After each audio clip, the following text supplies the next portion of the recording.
Rejim Iran sedang marah selepas Presiden Masoud Pezeshkian berdepan dengan pengawal revolusi Islam pada saat paling rapuh di Teheran. Krisis itu meletus dalam struktur kuasa Iran sendiri. Pada hari Sabtu 2 Mei 2026, ketika Iran cuba menghantar cadangan baharu kepada Amerika Syarikat melalui Pakistan, ekonomi semakin merosot dan Selat Hormuz terus berada di bawah tekanan.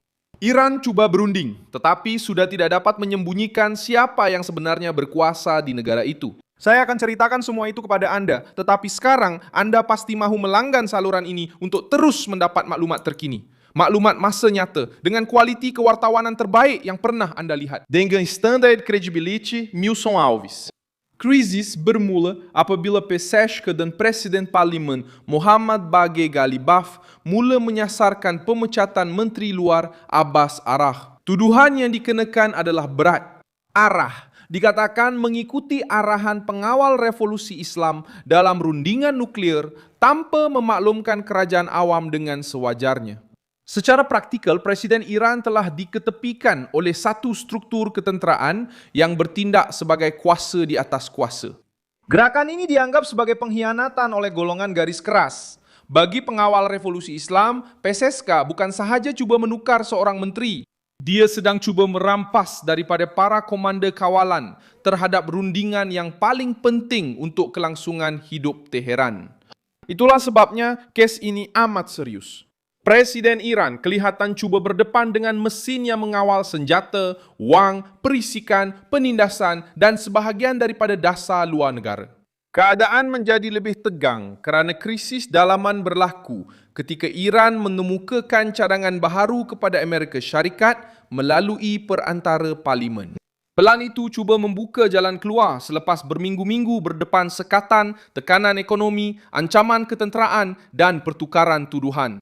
Tetapi cadangan itu nampaknya mengulangi logik lama Teheran, iaitu mengurangkan tekanan ke atas Selat Hormuz dan ekonomi tanpa segera menyerahkan apa yang paling dituntut oleh Washington. Rumah Putih mahukan jaminan yang kukuh mengenai program nuklear, uranium yang diperkaya dan pembinaan semula kemudahan yang telah diserang.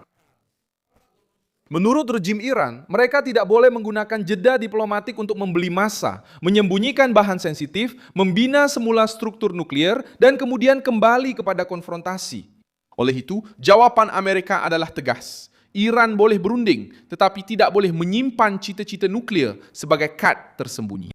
Syakwasangka ialah cadangan baharu ini dipengaruhi oleh pihak yang rapat dengan pengawal revolusi Islam sendiri atau oleh kuasa yang mahu mengekalkan penguasaan terhadap percaturan itu. Dan inilah yang menerangkan perpecahan tersebut.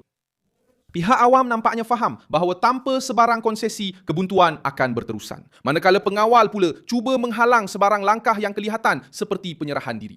Hasilnya ialah sebuah rejim yang berpecah, ditekan dari luar dan berpecah dari dalam.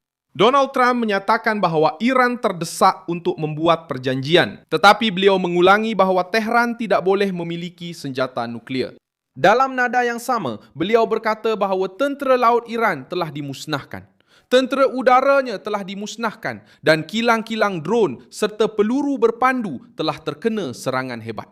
Walaupun ia adalah ucapan politik, mesejnya jelas. Washington mahu menunjukkan bahawa Iran kini tidak lagi berunding kerana kekuatan, tetapi kerana keperluan.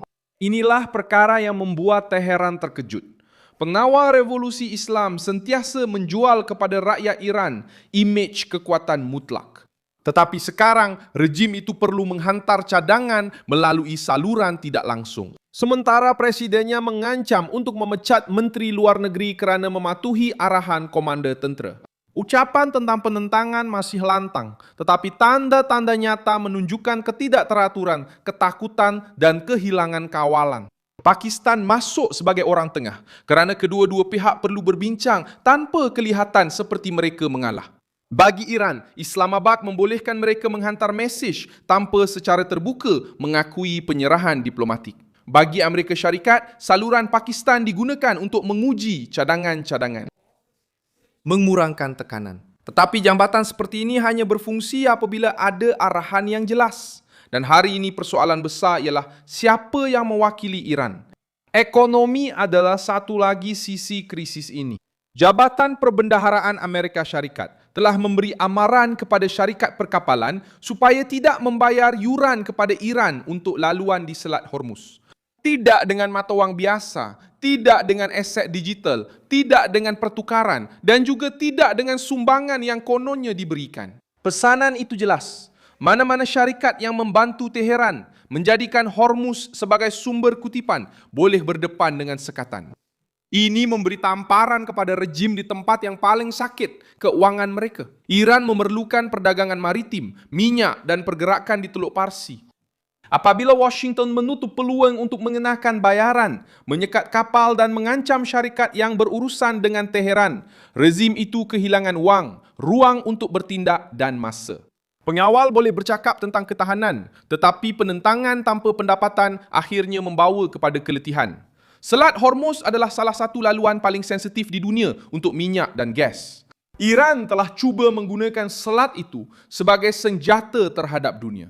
Amerika Syarikat membalas dengan menggunakan titik yang sama sebagai senjata terhadap Iran. Perbezaannya ialah Washington mempunyai kekuatan kewangan dan kehadiran tentera laut. Teheran mempunyai ekonomi yang rapuh, mata wang yang semakin merosot dan penduduk yang letih menanggung beban. Tekanan ketenteraan juga tidak hilang. Pihak berkuasa Amerika Syarikat telah membincangkan pilihan baharu untuk Trump, termasuk kemungkinan gelombang serangan singkat dan kuat terhadap infrastruktur Iran. Terdapat juga maklumat yang tersebar mengenai minat untuk membawa sistem hipersonik Dark Eagle ke Timur Tengah sekiranya perang kembali memuncak. Ini tidak bermakna serangan akan berlaku secara automatik, tetapi ia berfungsi sebagai amaran. Jika Teheran menghalang rundingan, Washington mungkin akan mengeraskan nada. Mata wang Iran sudah menjadi tanda amaran. Rial jatuh ke paras yang sangat rendah berbanding dolar, sementara sekatan, blokade, dan ketidaktentuan menghakis perdagangan. Apabila mata wang kehilangan nilai, harga barang naik, gaji mengecil, syarikat mengurangkan kos, dan keluarga merasai krisis dalam barangan asas. Retorik rejim tidak menahan inflasi, tidak menstabilkan pasaran, dan tidak meletakkan makanan di atas meja. Itulah sebabnya pertelingkahan antara Pezes dan Aguardo sangat penting. Ia menunjukkan bahawa tekanan Amerika telah membuka keretakan dalam sistem Iran itu sendiri. Bukan hanya Washington yang mengatakan bahawa rejim itu lemah. Ia adalah Presiden Iran yang cuba mengurangkan pengaruh para komander ke atas diplomasi. Ia adalah parlimen yang turut campur dalam konflik. Ia adalah menteri luar yang menjadi sasaran. Sejarah Iran sendiri membantu untuk memahami detik ini. Pada tahun 1988, selepas 8 tahun perang menentang Irak, Ayatollah Ruhollah Khomeini menerima resolusi PBB yang menamatkan konflik itu. Dia membandingkan keputusan itu seperti meminum racun kerana rejim telah berjanji kemenangan mutlak tetapi akhirnya terpaksa berundur akibat keletihan ketenteraan, ekonomi dan sosial. Pengajarannya sangat pahit. Rejim ideologi juga akan berundur apabila kosnya menjadi mustahil untuk ditanggung.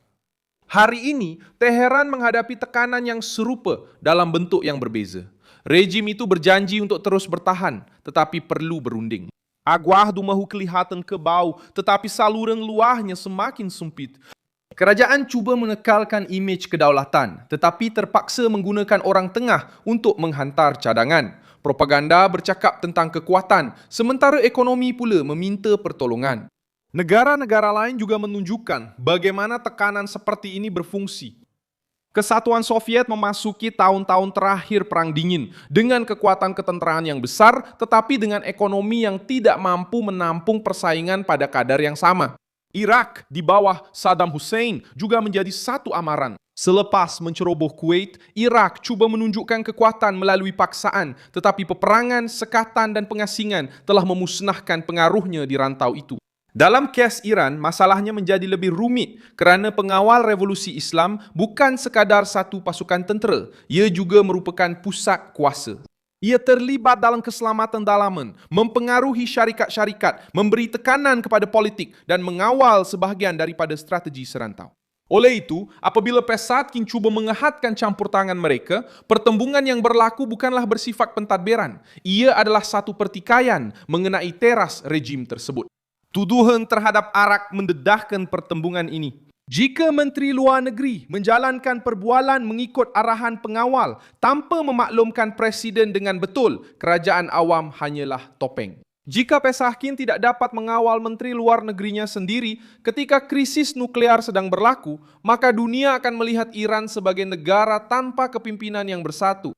Walaupun begitu, pengawal tidak sepatutnya berundur dengan mudah. Bagi para komandernya, mengalah dalam isu nuklear, menerima tekanan Amerika dan melonggarkan pendirian di Hormuz mungkin dilihat sebagai kekalahan strategik. Mereka bimbang bahawa satu konsesi akan membuka jalan kepada konsesi-konsesi lain. Mula-mula hundingan nuklear, kemudian peluru berpandu, kemudian militia sekutu, kemudian struktur kuasa itu sendiri. Ketakutan ini menerangkan kekakuan, tetapi juga menerangkan panik. Amerika Syarikat telah menyadari kelemahan ini. Sebab itu, strategi tersebut menggabungkan sekatan ekonomi, ancaman ketenteraan, dan tekanan diplomatik. Trump menekalkan pasukan di rantau itu, menerima rancangan dari Pentagon, menekalkan sekatan, dan menuntut agar Iran meninggalkan sebarang jalan ke arah bom. Mesej itu dirancang dengan teliti. Rejim hanya boleh bernafas jika ia mengalah. Iran telah sampai ke satu tahap di mana imej kekuatan sahaja sudah tidak mencukupi.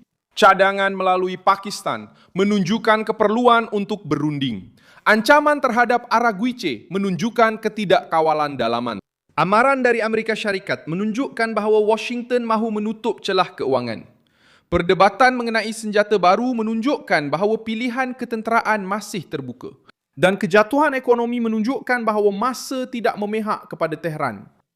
Akhirnya, rejim Iran menjadi panik kerana tekanan bukan lagi hanya datang dari Amerika Syarikat. Kini tekanan itu datang dari dalam sistem itu sendiri. Pesachkin cuba berdepan dengan pengawal revolusi Islam. Galibaf bergerak menentang Menteri Luar. Araguiche menjadi simbol kepatuhan kepada para komanda. Dan Washington memerhati keretakan itu sambil mengekalkan sekatan. Ringkasannya mudah, Iran cuba menggunakan Hormuz dan nuklir sebagai senjata ugutan, tetapi akhirnya terperangkap dalam krisis yang mendedahkan kelemahan rejim itu dari luar dan dalam. Sila tekan butang suka pada video ini, langgan saluran ini, dan di akhir nanti lihat ruangan komen supaya anda lebih terlibat dengan komuniti Milson Alves.